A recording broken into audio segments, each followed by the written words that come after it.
दूल्हे का घूंघट। कुछ रहस्य घूंघट में छुपे रहते हैं और कुछ घूंघट अपने रहस्य खुद बना लेते हैं। रात का समय था। शहर के एक पुराने हेरिटेज होटल में शादी की रौनक थी। विशाल महलनुमा होटल सुनहरी रोशनी से जगमग कर रहा था। दूल्हे की सखियां लाल जोड़े में सजी दुल्हन को मंडप तक ले जा रही थी। दूसरी तरफ दूल्हा राघव सेहरा पहने भारी शेरवानी में तैयार खड़ा था। कहीं सेहरा उठाना मत, उसके दोस्त करण ने मजाक में कहा। पहले फेरे पूरे होने दे फिर घूंघट उठाना। राघव हल्का मुस्कुराया, लेकिन उसकी मुस्कान में एक अजीब सा संकोच था। किसी ने गौर नहीं किया। पहला अजीब एहसास। फेरे शुरू हुए। हवन कुंड की लपटों के बीच दोनों एक दूसरे के साथ अग्नि के साथ वचन ले रहे थे। लेकिन जैसे जैसे फेरे पूरे हो रहे थे, माहौल में एक अजीब सी ठंडक फैलने लगी। यह दिसंबर की सर्द रात थी, लेकिन यह ठंड हवा की नहीं, किसी छुपी हुई दहशत की थी। फेरे खत्म हुए। अब दूल्हे का घूंघट उठा, उसने कहा। दुल्हन ने धीरे धीरे राघव का सेहरा हटाया और सन्नाटा। सबकी आंखें फटी की फटी रह गई। दुल्हन की चीख गूंज उठी। दूल्हे का चेहरा मानव जैसा था ही नहीं। उसकी आंखें खाली और गहरी थी, जैसे उनमें अंधकार भरा हो। उसकी त्वचा इतनी सफेद थी कि जैसे किसी वैक्स स्टैच्यू की हो। होंठ नीले और उसके सिर पर किसी जीवित इंसान के बाल नहीं थे, बल्कि जले हुए धागों जैसी कोई चीज थी। होटल का पूरा हॉल चीखों से भर गया। लोग इधर उधर भागने लगे, लेकिन दूल्हा बिल्कुल शांत बैठा रहा। उसकी आंखों में कोई भाव नहीं थे। ये कौन है? दुल्हन कांपती हुई पीछे हटी। करण आगे बढ़ा। राव, ये क्या है? लेकिन दूल्हे ने कोई जवाब नहीं दिया। तभी एक बूढ़ा आदमी, होटल का पुराना चौकीदार, बड़ा और घबराई आवाज में बोला, यह आदमी राघव नहीं है। राघव मर चुका है। भूतिया सच। बूढ़े चौकीदार की बात सुनकर सब सन्न रह गए। 3 साल पहले इसी होटल में राघव और उसकी प्रेमिका का एक्सीडेंट हुआ था। वो दोनों इस शादी के लिए भाग रहे थे, लेकिन उनकी कार एक पेड़ से टकरा गई। उनकी लाशें बुरी तरह जल चुकी थी। दुल्हन का दिल जोरों से धड़क रहा था। लेकिन राघव अभी यहां है, हमारे सामने। बूढ़े ने कांपते हुए कहा, नहीं, जो यहां है वो राघव नहीं, उसकी आत्मा है। घूंघट के पीछे का रहस्य। राघव ने धीरे धीरे अपनी गर्दन मोड़ी और पहली बार बोला। उसकी आवाज एक गहरी खोखली गूंज जैसी थी। मैं लौटकर आया हूं अपनी अधूरी शादी पूरी करने। दुल्हन ने देखा, उसकी उंगलियां धीरे धीरे गल रही थीं जैसे पिघलती मोम। उसके हाथों से राख गिर रही थी। हवा अचानक बहुत ठंडी हो गई। होटल के सभी बल्ब झपकने लगे। फिर एक जोर की चीख गूंजी और दूल्हा हवा में गायब हो गया। अंत या एक नई शुरुआत। शादी तो हो चुकी थी, लेकिन उस रात के बाद दुल्हन ने कभी किसी को नहीं बताया कि वो अपनी पहली रात कहां गई थी और क्यों उसके सपनों में हमेशा एक घूंघट वाला चेहरा आता था जो धीरे धीरे जल रहा होता। क्योंकि कुछ शादियां सिर्फ इस दुनिया के लिए नहीं होती। दूल्हे का घूंघट। जो घूंघट एक बार उठ जाए, वो फिर कभी पहले जैसा नहीं रहता। राघव की गायब होने वाली रात के बाद होटल में सब कुछ बदल चुका था। शादी की खुशियों के बीच जो आतंक पसरा था, उसने हर किसी को सदमे में डाल दिया था। लेकिन सबसे ज्यादा असर हुआ था दुल्हन पर। सान्या अब भी उसी कमरे में थी जहां उसे सुहागरात मनानी थी, लेकिन अब वो अकेली थी, या शायद अकेली नहीं। रहस्यमयी रात गहरी हो चुकी थी। होटल के बाहर हल्की बारिश शुरू हो गई थी। हवा इतनी ठंडी थी कि खिड़कियों के शीशे धुंधले हो गए थे। सान्या सफेद साड़ी में बिस्तर के कोने पर सिमटी बैठी थी। उसकी आंखों के सामने वही दृश्य बार बार घूम रहा था। राघव का घूंघट उठना, वो खाली आंखें, राख में बदलते हाथ। अचानक खट, कमरे का दरवाजा खुद ब खुद खुल गया। सान्या की सांसें अटक गई। उसने दरवाजे की ओर देखा, लेकिन वहां कोई नहीं था। लेकिन फिर हल्की फुसफुसाहट सुनाई दी। तुमने मेरा घूंघट उठाया था सान्या, अब मैं तुम्हारा उठाऊंगा। सान्या का दिल जोरों से धड़कने लगा। आवाज कमरे के अंदर ही कहीं से आ रही थी। वो घबराकर पलंग से उठी और दरवाजे की तरफ भागी, लेकिन दरवाजा बंद हो चुका था। धड़ धड़ धड़। कमरे के आईने पर किसी ने अंदर से हाथ मारा था। सान्या की आंखों में डर के आंसू आ गए। आईने की सतह पर धीरे धीरे धुंधली उंगलियों के निशान बनने लगे, और फिर आईने के अंदर धीरे धीरे एक चेहरा उभरने लगा। राघव का चेहरा। लेकिन यह वही चेहरा नहीं था जो उसने शादी में देखा था। यह और भी डरावना था। आंखों की जगह गहरे काले गड्ढे थे, होंठों से काली राख टपक रही थी, और सबसे डरावनी चीज थी, उसके सिर पर एक दुल्हन का घूंघट पड़ा था। घूंघट का श्राप। सान्या की चीख निकल गई। उसने दरवाजा तोड़ने की कोशिश की, लेकिन कोई फायदा नहीं हुआ। अब तुम मेरी दुल्हन बन चुकी हो और इस घूंघट को कभी नहीं उतार सकोगी। आईने से वही भयानक हाथ बाहर निकला और बिजली की तेजी से सान्या की तरफ बढ़ा। छटाक! कमरा काली धुंध से भर गया और फिर सब कुछ शांत हो गया। अगली सुबह जब होटल के स्टाफ ने दरवाजा खोला तो अंदर कोई नहीं था। न सान्या, न कोई और। कमरे का आईना टूटा पड़ा था और बिस्तर पर सिर्फ एक चीज थी, एक लाल रंग का दुल्हन का घूंघट जो राख में सना हुआ था। सिर्फ चेहरे छुपाते हैं और कुछ जिंदगियां निकल जाते हैं। रिश्ते चाहे जैसे भी हो, उनकी गहराई का अंदाजा अक्सर घूंघट के पीछे छिपे चेहरे से होता है। सान्या के रहस्यमयी ढंग से गायब होने के बाद होटल की ख्याति बदल गई। लोग अब वहां शादियां करने से कतराने लगे। हेरिटेज होटल एक भूतिया जगह के रूप में पहचाना जाने लगा। नए मेहमान। कुछ महीने बाद होटल में एक और शादी का आयोजन हुआ। परिवार ने होटल की पुरानी कहानियों पर ध्यान नहीं दिया। शादी के दिन दूल्हा अपने दोस्तों के साथ तैयार हो रहा था। उसके दोस्त उसे टीज कर रहे थे, घूंघट उठाते वक्त ध्यान रखना भाई, कहीं पिछली बार वाली कहानी सच न हो जाए।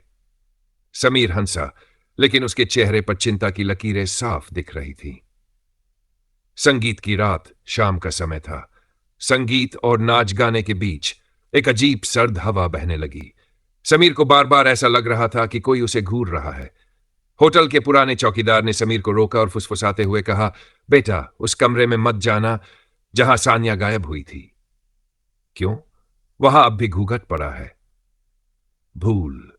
शादी की रस्में शुरू हुई। फेरे होते ही समीर ने जैसे ही दुल्हन का घूंघट उठाया, उसकी आंखें फटी रह गई।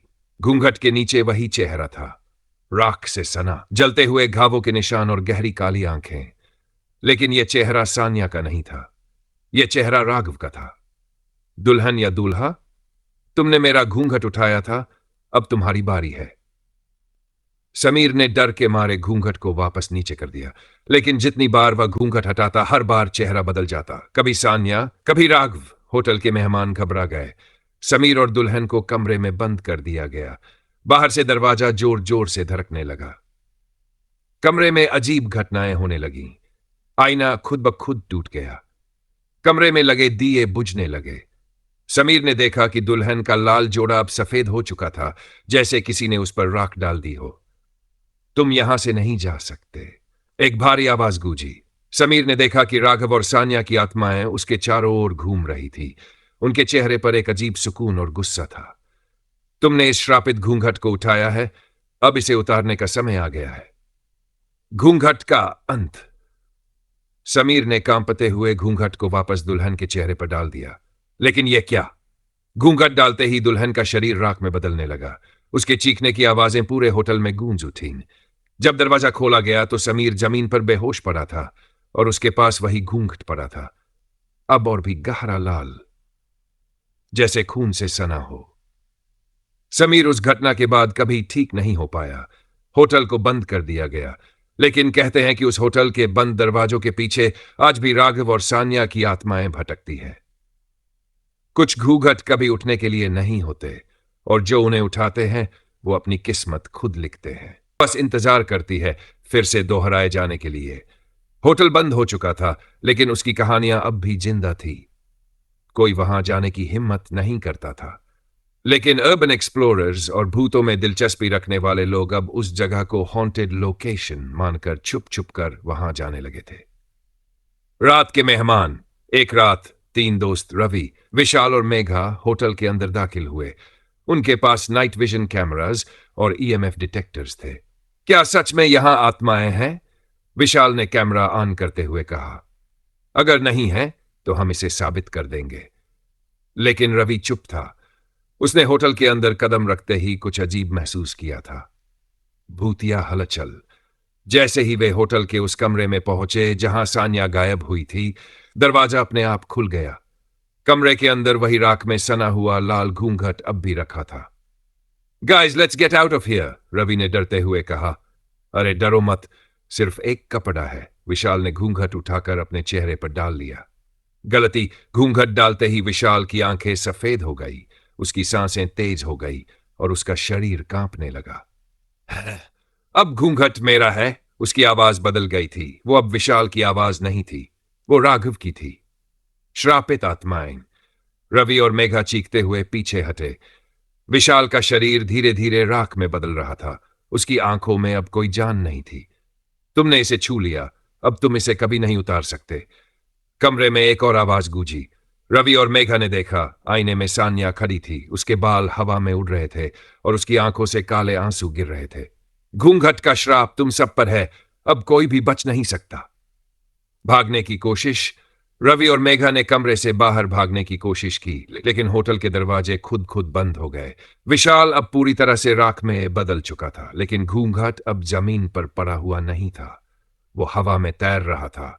और फिर बिजली की तेजी से घूंघट ने मेघा को घेर लिया। नहीं, नहीं। उसकी चीख पूरे होटल में गूंज गई। डर से बेहोश हो गया। सुबह की खोज। अगली सुबह जब लोग होटल के पास से गुजरे तो उन्हें दरवाजा खुला मिला। अंदर सिर्फ रवि था, अर्ध बेहोश, कांपता हुआ। लेकिन विशाल और मेघा गायब थे। कमरे में सिर्फ वही लाल घूंघट पड़ा था अब और भी भारी, जैसे उसमें दो नई आत्माएं जुड़ चुकी थीं। घूंघट उठाने वाले कभी लौटकर नहीं आते, वे सिर्फ घूंघट का हिस्सा बन जाते हैं। बस इंतजार करती है फिर से दोहराए जाने के लिए। होटल बंद हो चुका था, लेकिन उसकी कहानियां अब भी जिंदा थी। कोई वहां जाने की हिम्मत नहीं करता था, लेकिन अर्बन एक्सप्लोरर्स और भूतों में दिलचस्पी रखने वाले लोग अब उस जगह को हॉन्टेड लोकेशन मानकर छुप छुप कर वहां जाने लगे थे। रात के मेहमान। एक रात 3 दोस्त रवि, विशाल और मेघा होटल के अंदर दाखिल हुए। उनके पास नाइट विजन कैमरास और ईएमएफ डिटेक्टर्स थे। क्या सच में यहां आत्माएं हैं? विशाल ने कैमरा ऑन करते हुए कहा। अगर नहीं है तो हम इसे साबित कर देंगे। लेकिन रवि चुप था। उसने होटल के अंदर कदम रखते ही कुछ अजीब महसूस किया था। भूतिया हलचल। जैसे ही वे होटल के उस कमरे में पहुंचे जहां सान्या गायब हुई थी, दरवाजा अपने आप खुल गया। कमरे के अंदर वही राख में सना हुआ लाल घूंघट अब भी रखा था। Guys, let's get out of here, Ravi ने डरते हुए कहा। अरे डरो मत, सिर्फ एक कपड़ा है। विशाल ने घूंघट उठाकर अपने चेहरे पर डाल लिया। गलती, घूंघट डालते ही विशाल की आंखें सफेद हो गई, उसकी सांसें तेज हो गई और उसका शरीर कांपने लगा। अब घूंघट मेरा है। उसकी आवाज बदल गई थी। वो अब विशाल की आवाज नहीं थी, वो राघव की थी। श्रापित आत्माएं। रवि और मेघा चीखते हुए पीछे हटे। विशाल का शरीर धीरे धीरे राख में बदल रहा था। उसकी आंखों में अब कोई जान नहीं थी। तुमने इसे छू लिया, अब तुम इसे कभी नहीं उतार सकते। कमरे में एक और आवाज गूंजी। रवि और मेघा ने देखा, आईने में सान्या खड़ी थी। उसके बाल हवा में उड़ रहे थे और उसकी आंखों से काले आंसू गिर रहे थे। घूंघट का श्राप तुम सब पर है, अब कोई भी बच नहीं सकता। भागने की कोशिश। रवि और मेघा ने कमरे से बाहर भागने की कोशिश की, लेकिन होटल के दरवाजे खुद खुद बंद हो गए। विशाल अब पूरी तरह से राख में बदल चुका था, लेकिन घूंघट अब जमीन पर पड़ा हुआ नहीं था। वो हवा में तैर रहा था। और फिर बिजली की तेजी से घूंघट ने मेघा को घेर लिया। नहीं, नहीं। उसकी चीख पूरे होटल में गूंज गई। डर से बेहोश हो गया। सुबह की खोज। अगली सुबह जब लोग होटल के पास से गुजरे तो उन्हें दरवाजा खुला मिला। अंदर सिर्फ रवि था, अर्ध बेहोश, कांपता हुआ। लेकिन विशाल और मेघा गायब थे। कमरे में सिर्फ वही लाल घूंघट पड़ा था अब और भी भारी, जैसे उसमें दो नई आत्माएं जुड़ चुकी थीं। घूंघट उठाने वाले कभी लौटकर नहीं आते, वे सिर्फ घूंघट का हिस्सा बन जाते हैं।